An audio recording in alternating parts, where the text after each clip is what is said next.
Hey, how you doing? This is Tom, and this is Tom's Radio Room Show.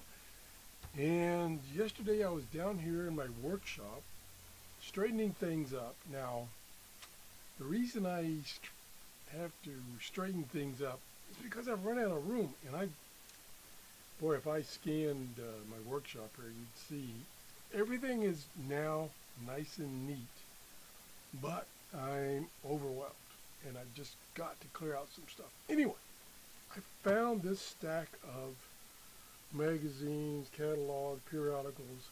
I'm not sure where they came from, and I don't remember having them, but, you know, sometimes you forget. So I'm just going to briefly go through this. This is, probably 1997, so they're probably 1990 vintage stuff. And here's the one on the top here is Monitoring Times. This was an excellent magazine for shortwave, scanner, anybody listening to specialty things, utilities, whatever. Lots of good information, reviews, articles on listening to certain bands. It had this listing of the shortwave programs. It was just a great magazine. Lots of ads that were interesting and reviews of radios. Pretty cool magazine. There's the ICOM R10 portable communication receiver. Pretty cool. I subscribed to this for years until they went out of publication. They were taken, kind of picked up by the Spectrum magazine, which is now in publication. Pretty good, but not as good as this was back in the day. Of course, there were a lot more activity in this realm back in these days, back in the 1990s. That's that one. There's a lot of not duplicates, but same type of magazine in this pile. Here's this CQ magazine. This is an amateur radio magazine. A lot of articles about what's happening in amateur radio, reviews of amateur radio equipment, different articles that amateur radio operators wrote. Another good magazine. This one is still in publication. It's about $35 a year though, but still in publication. This is 2000. There's another one. This was another pretty good, not as good as Monitoring Times, but pretty good general listening magazine called Popular Communications. I only subscribed to this for a couple of years, and then I started going because, they'd have an issue or two out of the 12 that had good articles, and then a lot of them just, they weren't bad articles, they were just things I wasn't interested in. So I got to the point I was just going to the newsstand, when you could go to a newsstand and they had thousands of different magazines, which they don't nowadays. And I'd scan through the magazine and go, oh, okay, yeah, this is worth $5. I'll get this particular issue.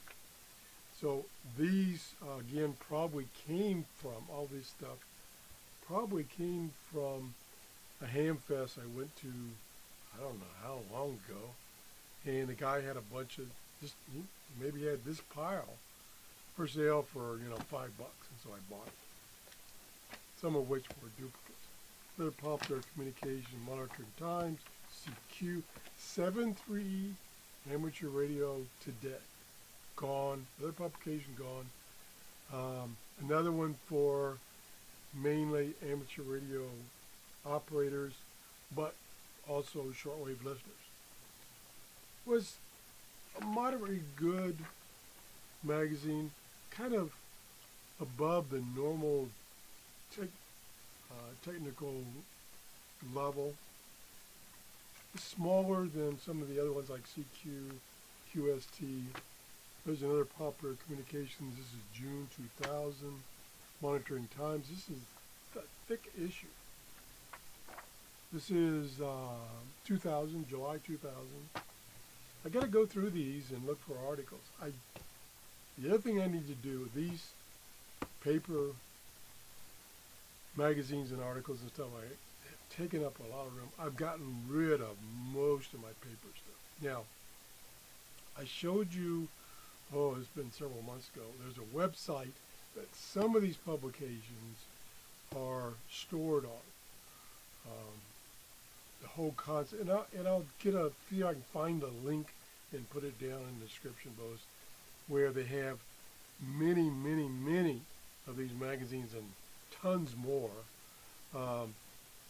in PDF form, so you can download and read them, so you don't have to keep these stacks of magazines. I still personally like hard copy. Like I said, I had computer magazines back to the first Byte magazine, B-Y-T-E, and I finally got rid of those. And I think I've gotten rid of most of my monitoring times, except for these where, again, I probably found them in a handful. All right, here's something different. This is a Radio Shack flyer for Christmas of 1990. Christmas of 1990. Just take a quick look in here. Maybe I'll zoom in so you can see a little better. See, let's go to the radio stuff. There's some, that's a cell phone. Look at the size of that monster cell phone, $399. They weren't very small initially.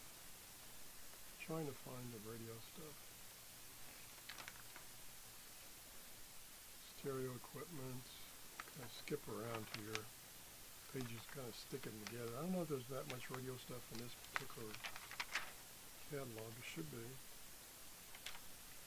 TV stuff. More TV stuff. Well, there's a DX440 shortwave radio. This is similar to ones that I do have. I don't have a 440. I've seen mixed reviews about this particular model, so I haven't been real keen about getting one.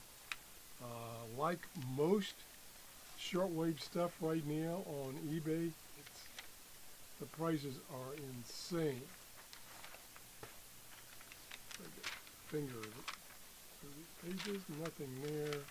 I guess that's about it. I thought that would be it. Okay, here's some. Here's a scanner radio. A 2025 and a 2006. I had a 2006. That particular radio was very unique. It's kind of was a standout back in the time. It was an excellent receiver. There was a gentleman that wrote a book, or softbound book, about making modification to this radio to enhance it. I have one, but it doesn't work anymore. There's some more scanners, portable scanners, CB radio stuff, and that's about it. So I'm going to skip out of that. There's another one. I'm not going to go through that one. Another one. Here's, now, see that computer right there? That's what was called a Trash 80, a TRRS 80. That was a Model 2, I believe. In fact, I still have one buried upstairs someplace. As a side job, I made money off of these writing software for small businesses. And I was right at the brink of quitting my day job and going into that full-time. And then Radio Shack started releasing these accounting and stuff for small businesses, software, and it just kind of killed my business. So that's history. Now here's some periodicals. Here's a mosquito. I'm not sure what this was exactly. It's called Fine Tunings Proceedings, and this is 94, 95. And it's all kinds of articles about radios. reviews. There is a RV75 remote VFO. There's a Hammerlin SP600 JX17. I have that radio. I don't know if it's that specific model, but I have that radio. That's a monster radio. It probably weighs at least 50 pounds. Probably has, well, it has 20 tubes and all kinds of dials and everything. That's a neat radio, but mine needs tuning up very bad. This is a radio that I'd like to get a good clean one. This is a transoceanic model 7000. It made the 1000, the 3000. I don't think there was a 5000 and a 7000. And of course the 7000 was the best. They're in big demand. They typically go for $300 or $400 used right now. There's some good stuff in here. There's all about propagation. Everything you wanted to know about propagation. Here's another one, 92, 93, 90. Pretty thick too. 91. Okay. This is Language Lab. I have no idea what this is. Oh, it's conversions. I mean, a reference from English to French. Is that what it says? French? Yeah, blah, blah, blah, blah. French edition. That definitely can go in the trash. I could care less about that. This is same idea. Trash. Another one. Trash. Another one. Trash. Throw those away for sure. So I'd definitely get rid of these. So that's about a fourth of the pile. I have not read these or looked at these at all. I need to do that. There's probably some good articles in here. Oh, the other thing is that I was thinking about when looking at these, and it's thinking about showing them to you, is I wonder, you know, these all have in here copyright, 1991. I wonder if the copyright has expired so that I can actually show you in detail some of these articles. I got to look into that. If you know, please leave me a comment. 1991, 94, 95, 90, because it goes back to 90, 90, 91, 92, 93, to 4, 95, 95, and maybe 95 they stopped publication. I don't know. But it would be interesting to find out if I could show you in detail some of these articles and not violate any laws. That's it. I've just got to, you know, I always tell myself every year, I live in Florida, and so the winters are very nice. Not too cold, some days cold, not too cold. And I always tell myself, in the winter, I will come down and clean out my workshop. Get rid of some stuff that I don't like. This. I'll never use that. That's just wasted space. Maybe some of these magazines. There's another. Look at this. Let me just kind of show you here. That's another big pile taking up space. One thing I used to do it with popular mechanics and popular science, is I had a bunch of those, maybe 5 or 6 years worth, and I went through every page and clipped out everything that I thought would be useful to me, and I put them in binders, 3-ring binders. I have no idea what I did with those binders. They could be in the attic. I've got stuff in the attic. I haven't been up in the attic in probably 20 years. And I can't imagine what's up there. But obviously, I don't need it. Well, you know, I say that. When I run across stuff like this, friends, I say, you know, I didn't even know it existed. So do I need it? Can I just throw this away? Well, I struggle. I struggle trying to get rid of stuff. I got scanners. I got scanners that I've demonstrated the scanner. I no longer need it. I get no questions about it or anything. I need to get rid of it.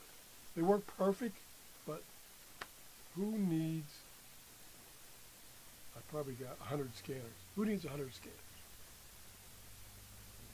Yeah, I'm trying to talk myself into cleaning this stuff out. Even though I missed my cool period of the winter to do that, I do have a wall air conditioner in this room that I can turn on.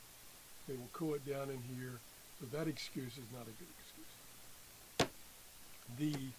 My local garbage pickup, they will take anything. So that's not an excuse. I just hate throwing things in the garbage. How about you? Do you struggle? And I guess they call us people hoarders, but I don't think, I'm watching that show occasionally. Hoarders are like out of control hoarders or whatever they call it. And those people, yeah, that's a different class. They have trash. I mean, they have garbage. I'm not that kind of person. All the stuff I have, someone could use. I mean, it's not like I got a broken toilet seat that I keep. No, I've got all the radios I have right now. Most of them work 100%. I have a few radios that, like the Hammerlin I was showing you, does need an alignment. I can't do it. If I had somebody local that I could give it to or pay to align it for me, I would. But, okay, I'm jabbering now and I'm losing my voice. So I'm going to call it quits. Just thought I'd show you this stuff that I found. I'm sure you have stuff like this. If you do, confess. Go ahead, confess. Leave a comment or send me an email to TRRS73@gmail.com, and I won't spread your little secret or our little secret. I've spread my secret, so, or my bad secret or whatever. Anyway, have a great day. Bye-bye.